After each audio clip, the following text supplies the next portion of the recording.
तो दोस्तों आज मैं एक्सप्लेन करने वाला हूँ तमिल मूवी आदि को, जो 2019 में आई है, जिसकी IMDb पर रेटिंग है 6.3, जो कि ठीक ठाक ही है। ये कहानी एक लड़की की है जो बिना कपड़ों के एक बिल्डिंग में फंस जाती है। अब ऐसी सिचुएशन में आगे क्या होता है, वो किस तरीके से बाहर निकलती है, निकल पाती है या नहीं निकल पाती है, वो हम देखेंगे आगे इस वीडियो में।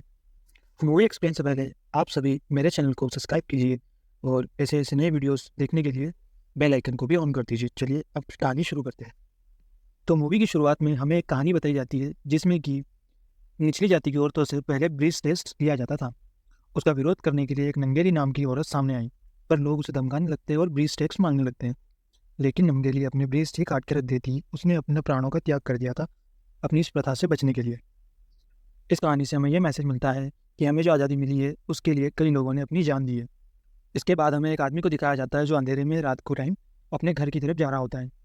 तभी उसके सामने बहुत सारा धुआं हो जाता है और धुएं में से एक लड़की निकलती है जिसने अजीब से कपड़े पहने होते हैं। वो एक बड़ा हथौड़ा लेकर उसे मारने की ओर दौड़ने लगती है। तभी वहां से वो आदमी डर के मारे भागने लगता है। तभी वह दूसरे रास्ते की ओर देखता है कि सेम उसी ड्रेस में एक बंदा और उसकी तरफ आ रहा होता है। फिर वो दोनों मिलकर उसको मारने के लिए दौड़ते हैं। फिर हमें बाद में पता चलता है कहानी में आगे कि वो एक प्रैंक टीम थी। ये लोग ऐसे ही सबके साथ सीरियस प्रैंक करते हैं। इस प्रैंक ग्रुप की लीडर होती है कामिनी, जो कि एक टीवी चैनल के लिए ये वीडियोस तैयार करती है ताकि उसकी TRP बढ़ सके। कामिनी को कोई फर्क नहीं पड़ता है कि उसके वीडियोस से किसी को तकलीफ हो रही है या नहीं। वो अपने शो के लिए कुछ भी कर चैलेंजेस लेना बहुत पसंद होता है। इसके बाद उसके ग्रुप के 3 मेंबर्स को दिखाया जाता है, जिनका नाम होता है गौरी, सुकुमार और आशीष। ये तीनों आपस में बात कर रहे होते हैं। तभी इनका बॉस आकर उन्हें बताता है कि ये सारा काम आज ही हमें खत्म करना है, क्योंकि हमारी बिल्डिंग सामने वाली बिल्डिंग की ओर शिफ्ट हो रही है। इसके बाद हमें कामिनी को दिखाया जाता है, जो कि जस्ट सो के भी उठी हुई होती है।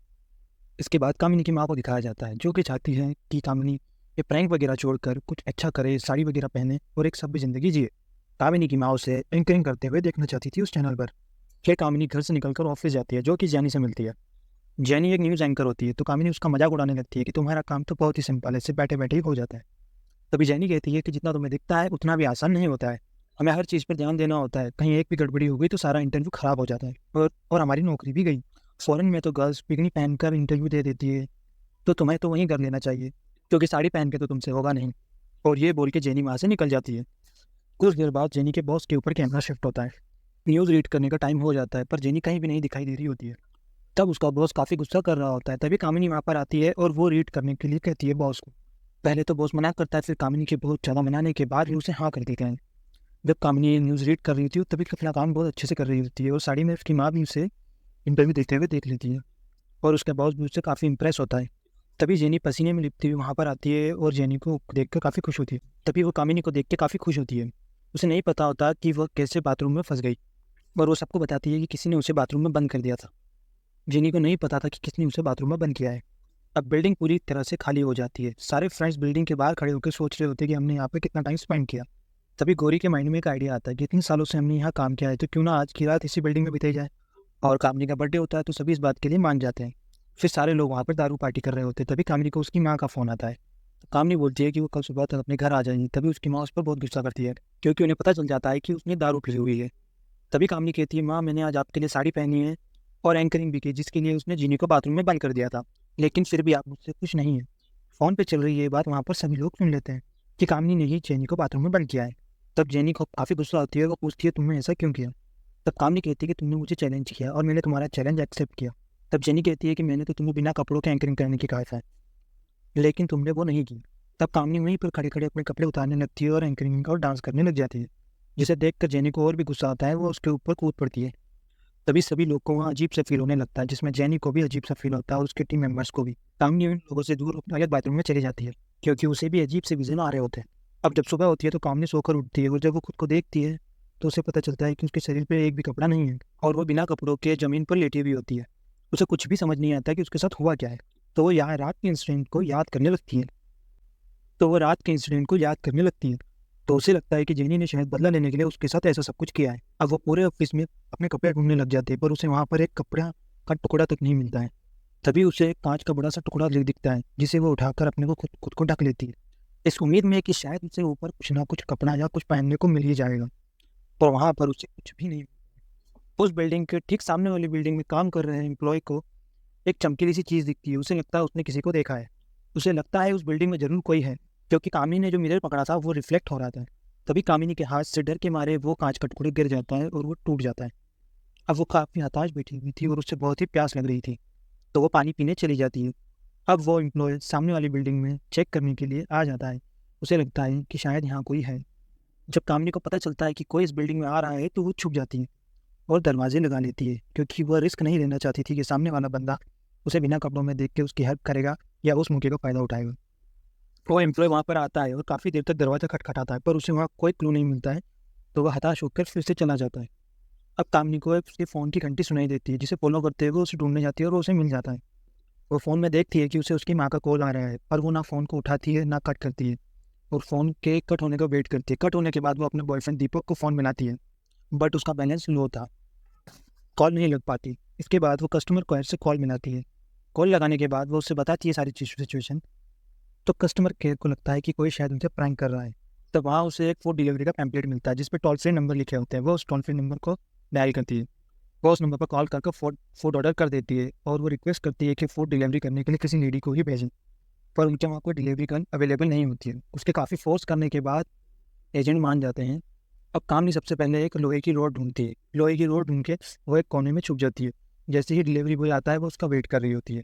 कुछ देर बाद डिलीवरी बॉय आ जाता है और जैसे ही वो इंटर होता है और वो डोर खोलती है, जैसे ही डोर खुलता है और डिलीवरी बॉय सीधा नीचे गिरता है और उसके सर से खून बह रहा होता है। कामनी जब उसे देखती है तो वो एक लड़का नहीं लड़की होती है और कामनी उसके कपड़े निकालने लगती है।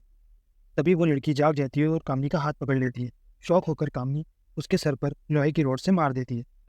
अब कुछ देर बाद उसी बिल्डिंग में दो आवारे लड़के मस्ती करने के लिए इंटर होते हैं और जैसे ही वो बिल्डिंग के अंदर इंटर होते हैं वहाँ पे उन्हें एक लाश दिखी होती है। कामनी वहाँ उन्हें देखकर छुप जाती है। तभी वो लड़के अपना फ़ोन निकालते हैं, पुलिस को फ़ोन मिलाते हैं। कुछ देर बाद पुलिस, मीडिया वगैरह सभी वहाँ पे मौजूद होते हैं। पुलिस आकर वहाँ छान करती है और पुलिस उस बॉडी को हॉस्पिटल भिजवा देती है। कामनी वहाँ सबसे बच के किसी तरह से छुप रही होती है। रात होने पर वो बाहर निकलने की कोशिश करती है तो बाहर से देखती है दो पुलिस वाले। कुछ ही देर में पुलिस वालों को कोई कॉल आ जाता है और वो वहाँ से चले जाते हैं। जाते समय ऐसा महसूस होता है कि उन्होंने किसी को बिल्डिंग में देखा है। तो उनमें से एक पुलिस वाला वापस से रिटर्न जाता है और चेक करता है कि उसने शायद किसी को देखा है। बहुत देर बाद ढूंढने के बाद भी कामिनी उन्हें नहीं मिलती है।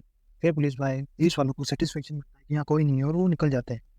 फिर अगले दिन उसे उसके फ्रेंड सुकुमार का कॉल आता है, जिससे कामिनी हेल्प के लिए बोलती है। बाकी उसके दोस्त तो पुलिस स्टेशन में बंद होते हैं। उस रात जब वो पार्टी के बाद घर की ओर जा रहे थे तो वो पुलिस वालों से पंगा ले लेते हैं। पुलिस वालों से बदतमीजी करते हैं। उसके बाद पुलिस वाले उन्हें पकड़ लेते हैं और जेल में बंद कर देते हैं।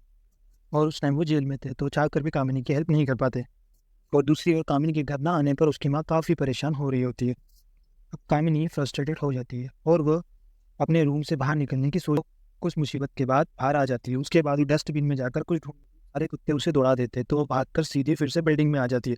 बिल्डिंग में आने के बाद वह कुछ ना कुछ पहनने के लिए ढूंढने लगती है। कैमरा फिर माँ की तरफ शिफ्ट होता है। अब कामिनी की माँ पुलिस स्टेशन आती है और अपनी बेटी की रिपोर्ट लिखवाती है। और वहीं हम देख रहे होते हैं कि उसके दोस्त वहीं पुलिस वालों से खूब पिट रहे होते हैं, क्योंकि उस रात उन्होंने पुलिस वालों की कुछ वीडियोस बनाकर भी सोशल मीडिया पर वायरल कर दी थी, जिससे भी पुलिस वाले उनसे नाराज थे। कुछ देर बाद कामिनी को में टॉयलेट पेपर दिखता है, जिसे वो लपेट के बाहर की ओर जाने लगती है। पर वो जैसे ही बिल्डिंग के बाहर जाने की सोचती है उन्हें पता चलता है कि बाहर बारिश। उसके कुछ देर बाद वहाँ लगी पुलिस की कुछ स्टिप्स निकालती है और टिश्यू पेपर पर लपेट लेती है। तब वो देखती है कि वहाँ से एक इंसान गुजर रहा है, उससे वह हेल्प मांगती है। वो इंसान उसे कपड़े दे देता है। तभी कामिनी देखती है कि ये वही लड़की है जो डिलीवरी बॉय की तरफ आई थी।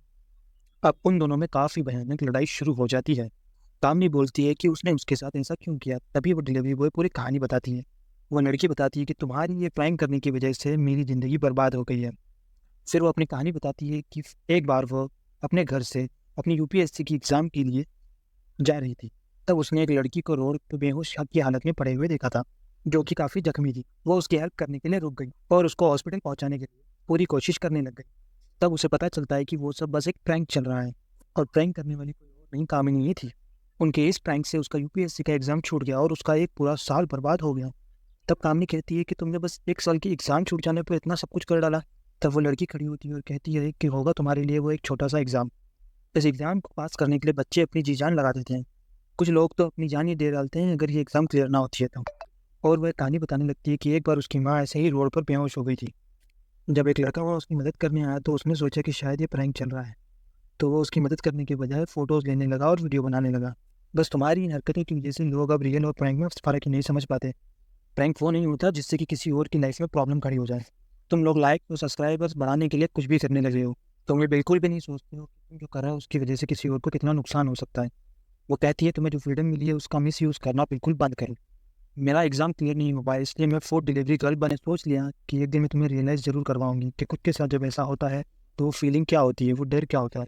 वो ये भी कहती है कि एक टाइम ऐसा था जब लड़कियों ने अपने बदन को ढकने के लिए लड़ाई लड़ी थी, पर आज लड़कियां अपने बदन को दिखाने के लिए लड़ाई लड़ रही हैं। ये सेंटेंस उसने इसलिए कहा था क्योंकि बिल्डिंग में उसने कामिनी को कहते हुए सुन लिया था कि उसे चैलेंजेस बहुत पसंद है। वो चाहे तो बिना कपड़ों के पूरी रात इस बिल्डिंग में रह सकती है, इसीलिए उसने उसके साथ ऐसा किया। और तभी हमें पता चलता है कि डिलीवरी गर्ल का नाम नंगेली होता है। वो कामिनी से सॉरी भी बोलती है क्योंकि वह उसके साथ कुछ बुरा नहीं करना चाहती। अब कामिनी को अपनी गलती का एहसास हो जाता है और वो बहुत जोर से रोने लगती है और वो नंगेली को गले भी लगा लेती है। अब हम कुछ देर का सीन देखते हैं जहाँ कामिनी प्रैंक वीडियोस छोड़कर स्टिंग ऑपरेशंस करने लग जाती है और नंगेली अपनी यूपीएससी की प्रिपरेशन में लग जाती है और यहीं पर मूवी खत्म हो जाती है। तो दोस्तों, आजकल आपने देखा ही होगा कि बहुत सारे लोग हंसी मजाक में अपना लेवल कितना गिराते जा रहे हैं। वो कुछ चंद लाइक्स और फॉलोअर्स की वजह से किसी की भी लाइफ को बर्बाद करने तक की नौबत पर आ जाते हैं। इन्हें इस मूवी के नाम की बात करें तो इस मूवी के नाम का हिंदी मतलब होता है कपड़े, मीन्स क्लॉथ्स, तो जो कि हमें बदन ढकने के काम आते हैं। लेकिन आज के टाइम में वह चीज़ फैशन बन चुकी है और लोग कपड़े पहनने की बजाय कपड़े उतारना ज़्यादा पसंद करते हैं। आप इस बात से भी एग्री कर सकते हैं कि पहले लड़कियों ने अपने बदन ढकने के लिए लड़ाई लड़ी और अब लड़कियां अपने बदन के कपड़ों को उतारने के लिए लड़ाई लड़ रही हैं, क्योंकि कल तक जो फ्रीडम का रीज़न था आज वो घुटन बन गया है। आप सब इस बात से कितना एग्री करते हैं ये मुझे कमेंट करके ज़रूर बताइएगा और अपना प्यार दिखाने के लिए मेरे चैनल को सब्सक्राइब कीजिए, लाइक कीजिए और कमेंट कीजिए। धन्यवाद।